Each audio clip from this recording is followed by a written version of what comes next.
کسی قسم کی، چاہے وہ قرآنی ہو یا حدیث سے ثابت ہو، نہیں کر سکتے، نہیں مانگ سکتے، نہیں پڑھ سکتے۔ تو اس کی اہمیت کس قدر ہوگی۔ پھر یہ ہے کہ جب آیتیں نازل ہوئیں درود کے متعلق، اللہ تعالیٰ نے فرمایا سورہ احزاب کی کہ ان اللہ ملائکتہ یصلون علی النبی یا ایھا الذین آمنوا صلوا علیہ وسلموا تسلیما۔ تو یہ آیتوں کے بعد جب یہ نازل ہوئی تو ایک ایسی عبادت کا ذکر جس سے اللہ تعالیٰ نے خود اپنے آپ کو ریفرنس دی، پھر فرشتوں کی دی، تو وہ کس قدر امپورٹنٹ ہوگی وہ تو صحابہ کو سمجھ آ گئی۔ تو جب درود کے متعلق یہ آیتیں اتری تو صحابہ کرام نے آقا کریم صلی اللہ علیہ وآلہ وسلم سے فرمایا، عرض کی کہ یا رسول اللہ صلی اللہ علیہ وآلہ وسلم، سلام، جو آیتوں میں سلام کے متعلق جو تذکرہ ہے وہ تو ہمیں پتہ ہے کہ سلام کس طرح کیا جاتا ہے، السلام علیکم ایھا النبی ورحمۃ اللہ وبرکاتہ۔ درود ہم کن الفاظ میں پڑھیں؟ تو جب یہ سوال کیا گیا تو جواب عرش سے آیا اور زبان مبارک نبی کریم صلی اللہ علیہ وسلم سے ادا ہوا۔ ٹھیک ہے، اس سوال کا جواب عرش سے درود ابراہیمی آیا اور آقا کریم صلی اللہ علیہ وسلم نے ہم تک اپنی زبان مبارک سے پہنچایا۔ امپورٹنس دیکھ لیں، آسمان سے آتا ہے اور محبوب کا پیغام درود کے الفاظ کا زمین پہ آقا کریم صلی اللہ علیہ وسلم جو عرش کے شہزادے ہیں، وہ ان تک، ان کے سینے مبارک تک اتارا جاتا ہے اور زبان مبارک پہ ادا ہوتا ہے۔ کس قدر اہمیت ہوگی ان الفاظ کی، کیا اس سے بڑھ کر کسی اور الفاظ کی درود کی اہمیت ہو سکتی ہے جو آقا کریم صلی اللہ علیہ وسلم کو خود اللہ تعالیٰ نے سکھائے ہوں، ہم تک پہنچائے ہوں۔ تو اس کی اہمیت تو ادھر ہی کافی ہے یہ سمجھنے کے لیے کہ نماز میں ہے اور پوچھے جانے پر یہ الفاظ مبارک ادا کر دی گئے اور نماز کا حصہ بنا کر اس کے مزید امپورٹنٹ بنا دیے گئے۔ تو اس لیے جب بھی درود آپ مختصر پڑھیں وہ بھی قبول ہے، لیکن درود ابراہیمی تو افضل ہے، پھر اس میں تو کوئی شک بھی نہیں ہے، اور اگر سلام کے ساتھ پڑھا جائے تو اس کی افضلیت مزید بڑھ جاتی ہے۔ تو جب بھی بہت بڑے آپ دنیا میں دیکھ لیں نا، جو صحیح عامل کامل ہوتے ہیں نا، جن کو کہا جاتا ہے، وہ مختلف چیزوں کے لیے آپ جائیں تو آپ کو کہیں گے کہ یہ پڑھ لیں، یہ آیت پڑھ لیں، یہ سورت پڑھ لیں، یہ نام پڑھ لیں، فلاں فلاں بہت کچھ دیتے ہیں۔ لیکن جب آپ کوئی ایمرجنسی کے لیے جاتے ہیں نا کہ مجھے یہ مسئلہ ہے، چاہے وہ جادو کا ہو، سیب کا ہو، چاہے وہ کسی بھی طریقے کا ہو جس کو آپ کہتے ہیں، جس سے آپ مضطرب ہیں، بے چین ہیں، نہ آپ کے دن کا سکون ہے نہ رات کا سکون ہے، وہ کوئی بھی ایشو ہو سکتا ہے، تو وہ آپ کو فوراً کہیں گے سب کچھ چھوڑ دو، عامل کامل ہو دو اور درود ابراہیمی شروع کر دو۔ دیں گے بھی درود ابراہیمی ہی، بے شک وہ اپنے مریدوں کو اور درود دیتے ہوں، مختصر سا کوئی سا۔ لالچ تو یہ ہوتی ہے نا کہ مختصر درود پڑھ لیں لیکن پڑھ ہی لیں، اور کوئی کسی کی لالچ نہیں ہوتی۔ ہم سب کی لالچ یہی ہوتی ہے کہ چلیں درود ابراہیمی طویل ہے، نہیں پڑھا جاتا زیادہ، اور آپ کی زیادہ پڑھنے کی خواہش ہے تو چھوٹا ہی پڑھ لیں۔ ایک تو پس منظر یہ بھی ہے اس کا، چھوٹے درود کی تبلیغ کرنے کا۔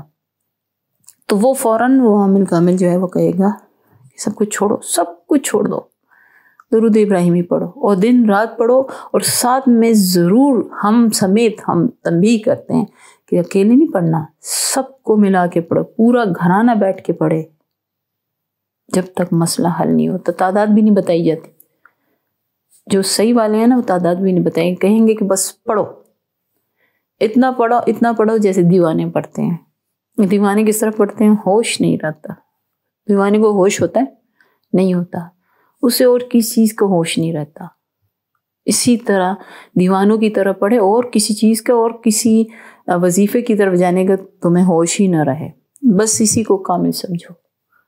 یہ ہوتی ہے دیوانگی، اور کوئی بات کرو ہی نہ دنیاوی فضول، بس تمہاری زبان پہ رہے تو درود ابراہیمی رہے، یہ ہوتی دیوانگی، دیوانوں کی طرف پڑھنا۔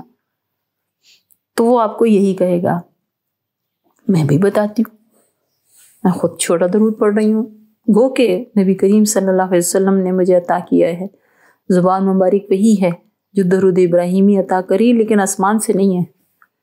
درود ابراہیمی آسمان سے اترا ہوا ہے، آیا ہوا ہے، تحفہ ہے. تو اس لیے امپورٹنٹ ہو جاتا ہے. اور پھر اس میں جب آپ نبی کریم صلی اللہ علیہ وسلم کے لیے دعا کی درخواست کرتے ہیں اپنے لیے، پھر ان کی آل کو شامل کرتے ہیں، وہ بھی آپ کے لیے دعا کریں گے. ان کی آل کتنی بڑی ہے آپ کو کیا پتا، کتنی بڑی ہے. آل تو پھر ساری آل ہوتی ہے نا. امت بھی ایک نظریے کے تحت امت بھی کہا جاتا ہے، امت کو بھی اس میں شامل کیا گیا آل کے لفظ میں. ٹھیک ہے نا. اگر پوری امت آپ کے لیے آپ دعا کریں تو آپ کو جواب میں پوری امت دعا دے گی. وہ اللہ کا کام ہے کس طرح دلواتی ہے آپ کے لیے دعا. پھر حضرت ابراہیم علیہ السلام اور ان کی آل کا، اس میں حضرت اسماعیل بھی ہیں، حضرت اسحاق بھی ہیں، پھر ان کی نسلیں. آپ خود ہی دیکھیں کس قدر لوگ شامل ہوں گے اس آل میں. تو ان سب کی توجہات اور دعائیں بھی آپ کو مل گئی. آقا کریم صلی اللہ علیہ وسلم کے ساتھ ساتھ وہ کافی، لیکن ساتھ میں ان کے اہل بیت کی اور مطلب آل کی دعائیں آپ کو مل گئی. وہ کتنی بڑی ہوگی. تو یہ ساری دعائیں جب آپ کو ملیں گی تو آپ کیا کہتے ہیں کہ آپ کا مسئلہ حل نہیں ہوگا. جو ایمرجنسی آپ کو لگی ہوئی وہ نہیں ہوگی. ایمرجنسی دعا ہو گئی نا.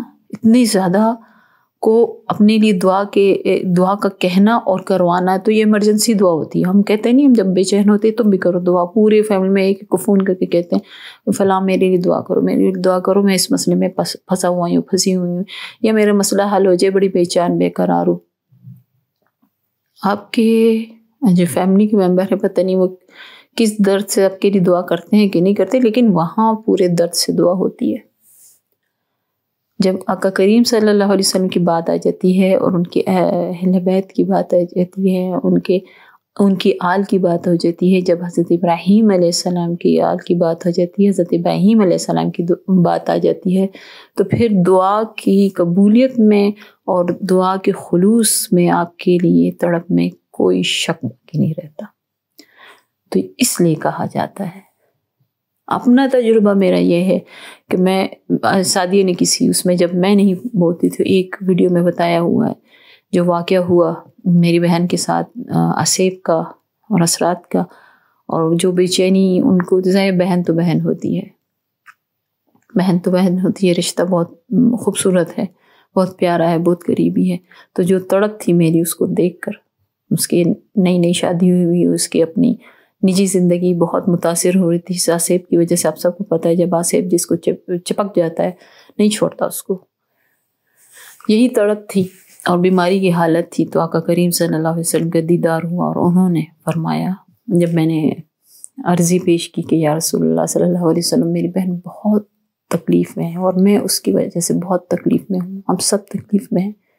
تو آپ صلی اللہ علیہ وسلم نے پھر درود ابراہیمی کا فرمایا کہ اس کو بھی بولو، تم بھی بولو، کثرت سے پڑھے. اور میں نے دیکھا، خود ہی مجھے دکھایا گیا، میں نے دیکھا، استغفر اللہ، مجھے دکھایا گیا کہ درود ابراہیمی سے آصف کیسے جلا گیا.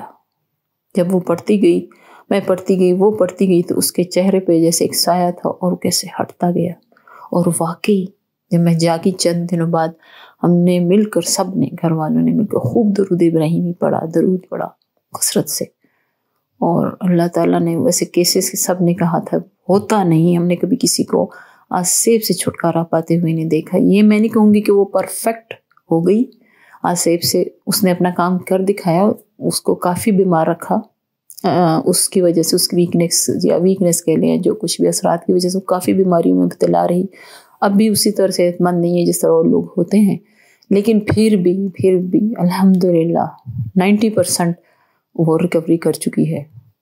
اور درود ابراہیمی ابھی بھی اس کا ورد ہے. جو وہ کہتی مجھے تھوڑی سی تکلیف کا ایسا احساس ہوتا ہے، وہی میں نے آپ کو کہا ہے جو اثرات ہوتے ہیں، ختم تو ہو چکا ہے، کوئی باقی نہیں ہے الحمدللہ، کیونکہ وہ دکھتا نہیں ہے اب تو. لیکن جب تکلیف ہوتی ہے کہتے درود ابراہیمی پڑھ کے میں اپنے جسم پر اپنی روح کو ہدیہ کر کے، تو کہتے ایسے ہو جاتی ہوں جیسے کبھی کچھ تھا ہی نہیں. تو اس لیے بھی ہم سب درود ابراہیمی کا ہی کہتے ہیں.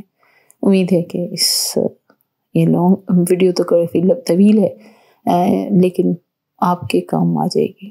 اللہ تعالیٰ آپ سب کو حامی و ناصر ہو۔ السلام علیکم ورحمۃ اللہ وبرکاتہ۔